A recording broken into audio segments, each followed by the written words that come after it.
The Jets need to find a new quarterback this offseason, and it's probably going to be a veteran under center for the Jets in 2023. Who's the best option? Is it Derek Carr, Jimmy Garoppolo, Jacoby Brissett? That's what we'll discuss on today's episode of the Locked On Jets podcast. You are Locked On Jets, your daily New York Jets podcast. Part of the Locked On Podcast Network, your team every day.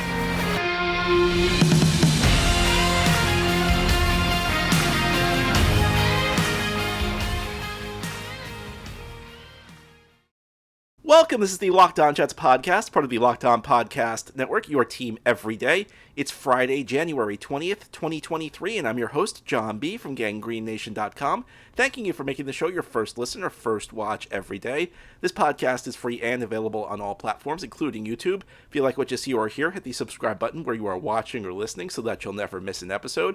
If you're listening on a podcast source, please give the show a 5-star review. And if you're watching on YouTube, please give this episode a big thumbs up. These things help the channel out and help other Jets fans find the podcast. Today's episode of Locked On Jets is brought to you by LinkedIn. LinkedIn Jobs helps you find the candidates you want to talk to faster. Post your job for free at linkedin.com/LockedOnNFL. Well, the discussion topic that's probably going to dominate the early part of the offseason for the New York Jets is the quarterback position.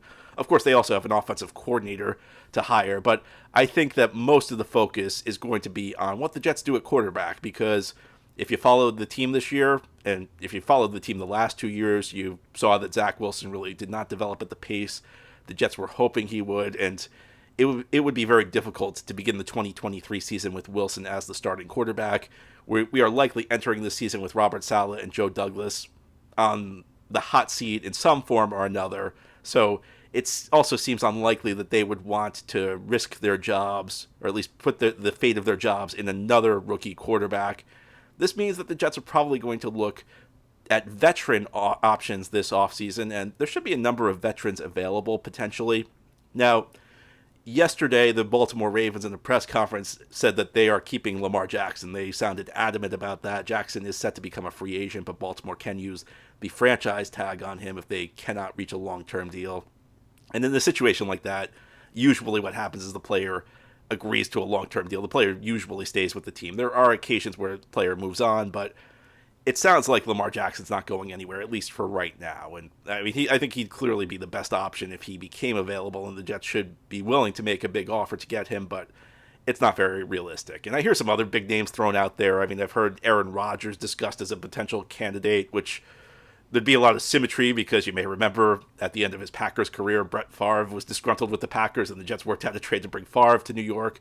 So could history be repeating itself? I don't think it's going to happen this year. If you look at the cap hit Green Bay would take from trading Rodgers, not just to the Jets, but anywhere, I just don't see it happening. I think when Green Bay signed Rodgers to that extension last year, the two sides pretty much said that if Rodgers is still playing, he's going to be a Packer. Of course, things could change, but I don't think that Aaron Rodgers is really an option, realistically, at least for the Jets. Who knows? Another option I've heard is Tom Brady, which I feel very confident in saying is probably not going to happen. Now, I think Woody Johnson would probably love to get Brady, but I can't imagine Tom Brady coming to play for the Jets. Tom Brady has hated the Jets his entire career. He's been very vocal about how little respect he has for the franchise, and there are what I would consider better fits for Brady. You've got coaches he's worked with in the past.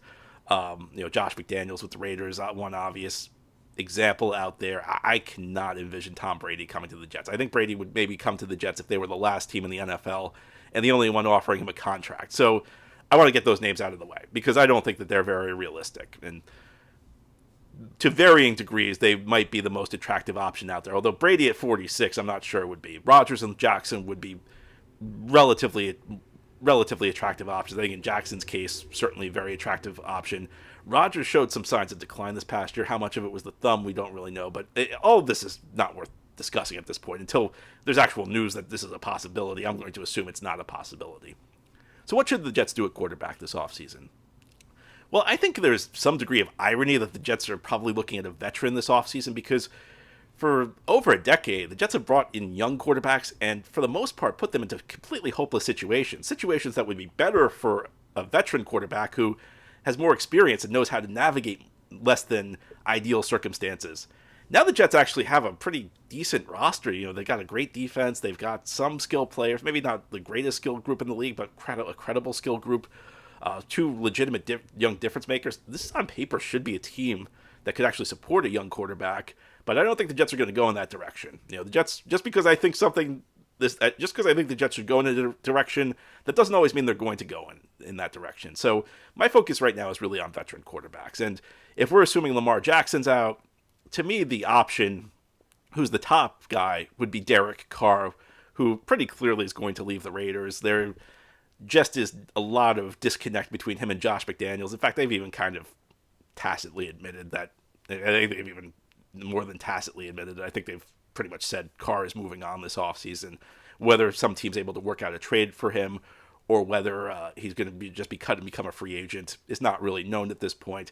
Carr does have a no-trade clause, so essentially, if the Raiders want to get something in return, they can let Carr negotiate with other teams, because I would assume that even if he's traded, the new team's going to have to give him a new contract because there's going to be a lot of interest for him out there. Derek Carr, probably a guy who I would say is, on the outskirts of top 10 quarterbacks if you're talking about the NFL.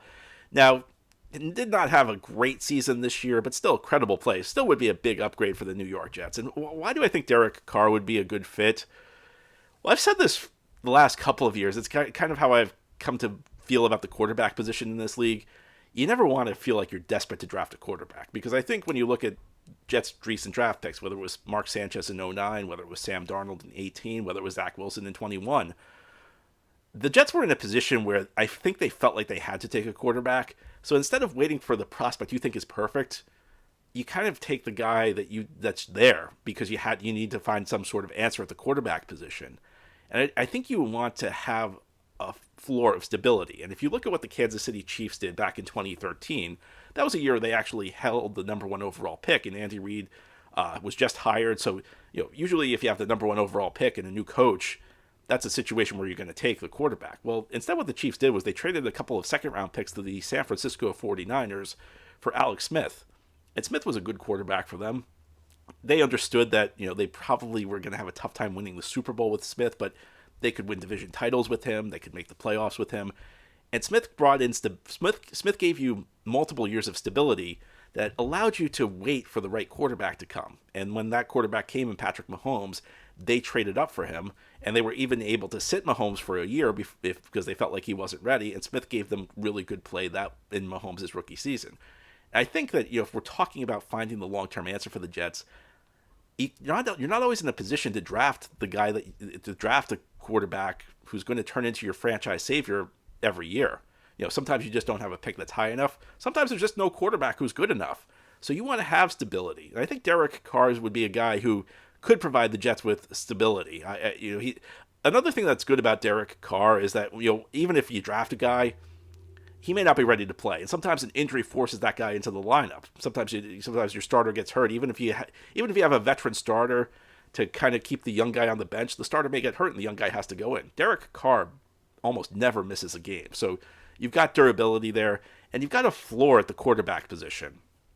Carr's been a guy who's been pretty stable through his career. He's always been at least a credible quarterback in this league, and there have been moments where he's had good pieces to work with, and there have been moments where he hasn't had good pieces to work with. I think he's, through the course of his career now, as he's aging, maybe this will change. He's been more mobile than people give him credit for. I think there's been this perception that, he's a guy who's not aggressive enough at times, and I think a lot of that came from his rookie year where he was not really that willing to throw the ball down the field.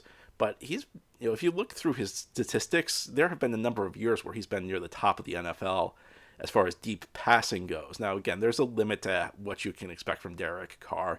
Do I think the Jets would win a Super Bowl with Derek Carr? No, probably not.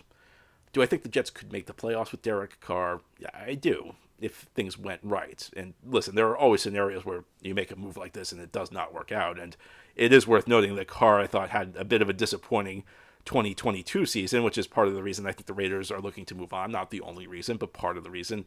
There's risk involved in a move like this, but there aren't a lot of great options. What I see are a bunch of flawed options, and of the flawed options, Derek Carr might be the least bad. Of course, there are some other options for the Jets. As we continue on this Friday episode of the Locked On Jets podcast, we'll talk about Jimmy Garoppolo, a guy who was drafted by the Jets' arch rivals in New England in 2014, then went to San Francisco, actually has experience working with some members of the Jets coaching staff. Would he be a good fit? Well, we'll talk about it as we continue this Friday episode of the Locked On Jets podcast. Today's episode of Locked On Jets is brought to you by LinkedIn Jobs. As a small business owner or hiring manager, you know that success in 2023 all depends on the team members you surround yourself with. And that's why you have to check out LinkedIn Jobs. With LinkedIn Jobs, you can hire qualified candidates more efficiently by matching open roles with people who have the skills, values, and experiences to help you achieve your goals. LinkedIn Jobs helps you quickly attract qualified candidates for your open jobs by using targeting tools. They go beyond resume data by using insights from your job post, company, and their 875 million member profiles to put your job in the front of the most qualified candidates. You can identify the most qualified candidates on LinkedIn Jobs and connect with them fast and for free. LinkedIn Jobs makes it easy to screen and rate applicants based on your job qualifications, all on one platform. And this is why small businesses rate LinkedIn Jobs #1 in delivering quality hires versus leading competitors. Who knows? Maybe the Jets could even use LinkedIn Jobs to fill their need at the quarterback position. Well, probably not, but LinkedIn Jobs helps you find the qualified candidates you want to talk to faster. Post your job for free at linkedin.com/LockedOnNFL. That's linkedin.com/LockedOnNFL to post your job for free. Terms and conditions apply. Thank you for making Locked On Jets your first listen or first watch every day. This podcast is free and available on all platforms, including YouTube. We're talking about quarterback options for the Jets and focusing on veteran targets. Now, I think pretty clear Jimmy Garoppolo is going to be available. He's still a San Francisco 49er, soon to be former San Francisco 49er. They're likely to move on from him after the season. They have two young quarterbacks they really like, Brock Purdy, who's doing very well for them, and Trey Lance, who they traded up for a couple years ago. They traded up to the third overall pick, gave up 3 first-round picks and a third-round pick to get him. So pretty clear Jimmy Garoppolo is going to have a new team this next season. And he probably would have had a new team this season if he was healthy at the end of 2021. But there were just issues because he wasn't healthy. You know, teams needed some assurances he was ready to go, and he simply was not. And I have to say, I thought I would like Jimmy Garoppolo as an option more than I do after doing a little bit more research. But I have a lot of questions about Jimmy Garoppolo, and part of it's I'm remembering some of my thoughts from a few years back when the 49ers went to the Super Bowl, and I remember thinking Garoppolo, at least my perception in some of these games, especially the Super Bowl, was that Garoppolo in my view, kind of held that team back, and the statistics look very good for Jimmy, but the context also matters too, and when you look through his body of work, the 49ers put him in a lot of good positions. And I think sometimes we lose track of how game situation impacts statistics, especially at the quarterback position.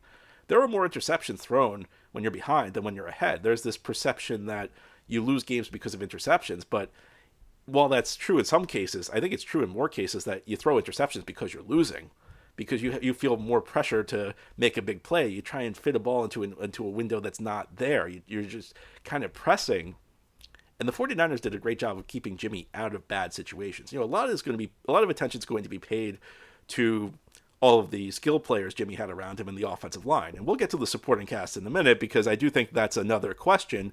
But the 49ers have just done a great job of keeping him out of those bad situations where mistakes tend to happen. And you know what I'm talking about, the third and longs where the defense doesn't have to respect the run so the pass rushers can fly up the field, where your offense becomes one-dimensional. He did not really face a ton of them. And that brings us into the supporting cast where, the 49ers obviously have a lot of talent around their quarterback. And one thing, I guess what kind of led me down this road was the success Brock Purdy was having, because while Brock Purdy is being treated as, the next Tom Brady, and, who knows what's going to happen, I think part of the story, a big part of the story, perhaps even the biggest part of the story, is just the 49ers have created an infrastructure that I think would allow almost any quarterback to have success. And even in that Seattle game, there were some moments where I thought Purdy was very shaky early, and the team around him was so strong that they were able to overcome it.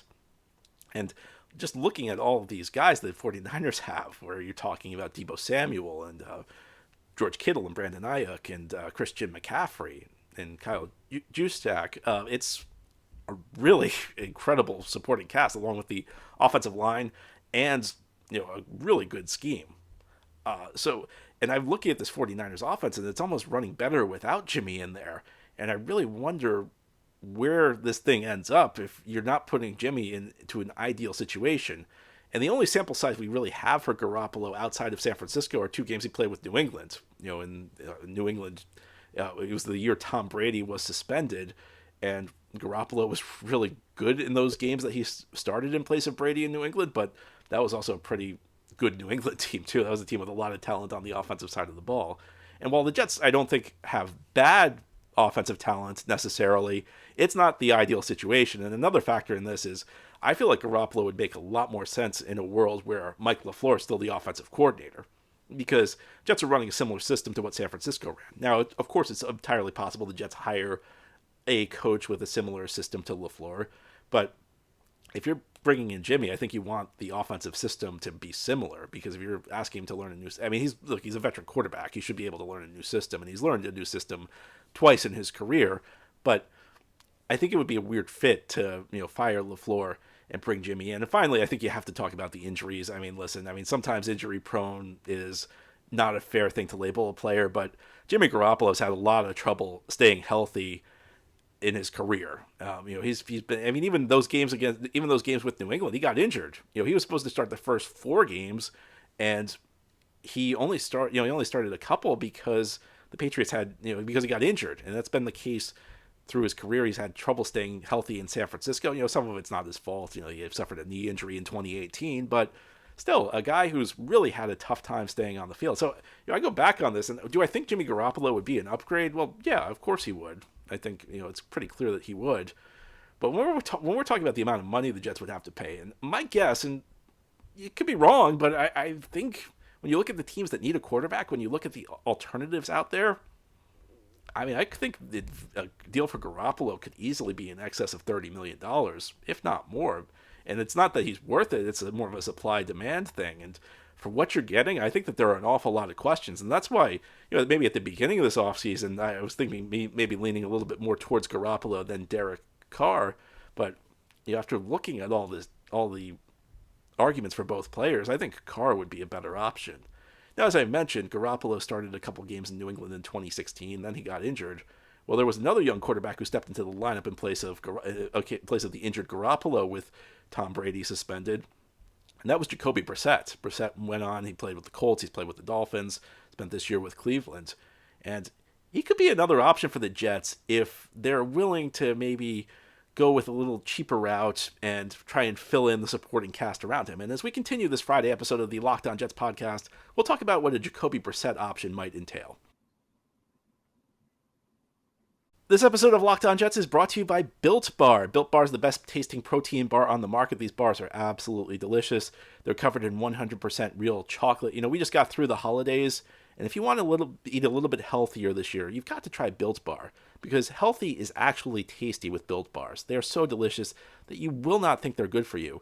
And what makes Built Bars so good? Well, they have some amazing flavors. They have churro, they have peanut butter brownie, they have coconut almond. And it's tough to say how Built does it, but they make it delicious, and they make it healthy for you. Most bars are only 130 calories with 4 grams of sugar and 17 grams of protein. And I have some good news for you. You don't need to wait to get your box anymore. For years, we've been telling you to order Built Bars at Built.com. Well, you can still do that, but if you want to get them quicker, you can now get Built Bars at your local Walmart or Sam's Club. That's right, head to your local Walmart today, walk into the pharmacy section, and grab yourself a box of Built Bars. You can pick up a 4-bar box of cookies and cream, double chocolate, or coconut puffs. Or if you're close to Sam's Club, run in and grab a 13-bar box with hit flavors brownie, batter, and churro. You can thank me later. This is the Locked On Jets podcast. Here on this Friday, we're talking about the top veteran free agent options for the Jets at quarterback.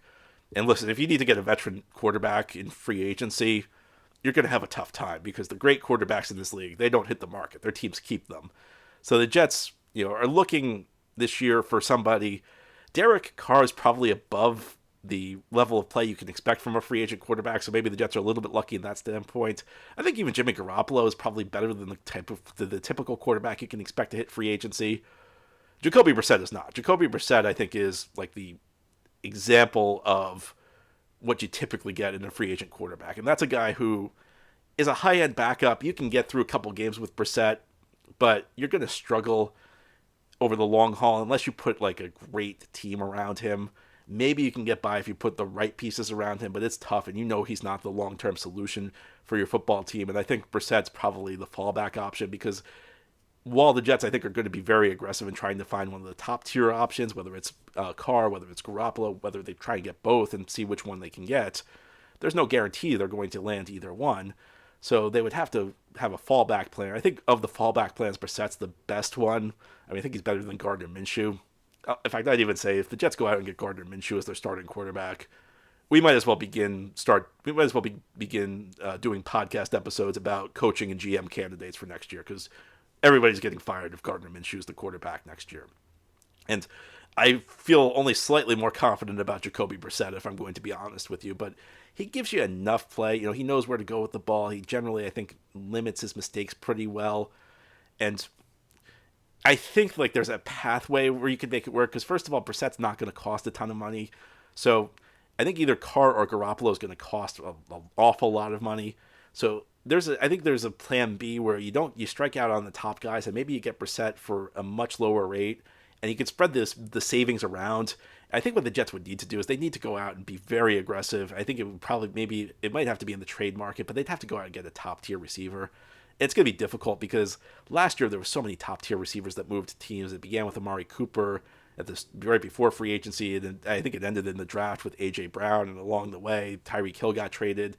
There were rumors about Deebo Samuel before he signed a new deal with the San Francisco 49ers. I don't know if they're going to have the same quantity this year, but that's the only way I could see it working with a Brissett, where he's good enough that he won't destroy you if you got the right pieces around him. So Breece Hall would obviously be part of the mix because you really need to lean in the run game. Garrett Wilson's obviously part of the mix. And I think Garrett Wilson's a legit number one receiver, but if you're not going to have good quarterback, if you're not going to have above average quarterback play, if you're going to settle for average at quarterback, then I think you're in a spot where you almost have to look at adding another number one receiver because your team's not going to be quarterback driven. If you're going to have success, you're not going to be quarterback dependent. You're not going to have a guy who's going to make a ton of plays. And when we're talking about guys who are backup level quarterbacks, even like higher level backup quarterbacks, like a Brissett, it's tough. And it's a really tough spot for the Jets because this shows you what happens when you miss on the top draft pick at quarterback. If Zach Wilson was living up to expectations, the Jets would have made the playoffs this year. And you'd feel really good about their future. You'd feel really good about the future of Joe Douglas. You'd feel really good about the future of Robert Saleh. It's amazing how much missing on the quarterback impacts your team because now we're talking about, again, giving maybe $30 million, maybe more, to get one of the top options out there, and you're probably not going to get a top 10 quarterback at that price. That's the type of money that limits your ability to improve your team in other areas. Whereas, if you had Zach Wilson succeeding on a cheap rookie contract, you'd be able to spread money around all over the place. It's a really tough spot for the Jets. And this is why, when Zach Wilson was drafted, we talked about it and people were raising the idea that Joe Douglas and Robert Saleh could survive if Zach Wilson did not pan out. It's always possible, but it's really hard because of how outsized the importance is of the quarterback position in this league. And, it's not necessarily a case that good quarterback play guarantees you wins. It's that bad quarterback play guarantees you losses, unless you just have a ridiculous string of luck, unless you just have like the perfect team surrounding the quarterback. It's really hard. And the fact we're talking about Jacoby Brissett, I mean, I honestly did not imagine we'd be talking Jacoby Brissett. If you had asked me a year ago, you asked me January 20th, 2022, would I be talking about Jacoby Brissett this year, 1 year later, as the potential starting quarterback? The answer to that is no, but here we are. And that's the situation the Jets find themselves in. Anyway, that's all for today's episode. This has been the Locked On Jets podcast, part of the Locked On Podcast Network. Your team every day is our motto. As always, if you enjoyed the show, hit the subscribe button where you're watching or listening so that you'll never miss an episode. If you're listening on a podcast source, please a 5-star review. If you're watching on YouTube, please give this episode a big thumbs up. These things help the channel out and help other Jets fans find the podcast. Have a great weekend, everybody. We'll be back next week to talk more Jets.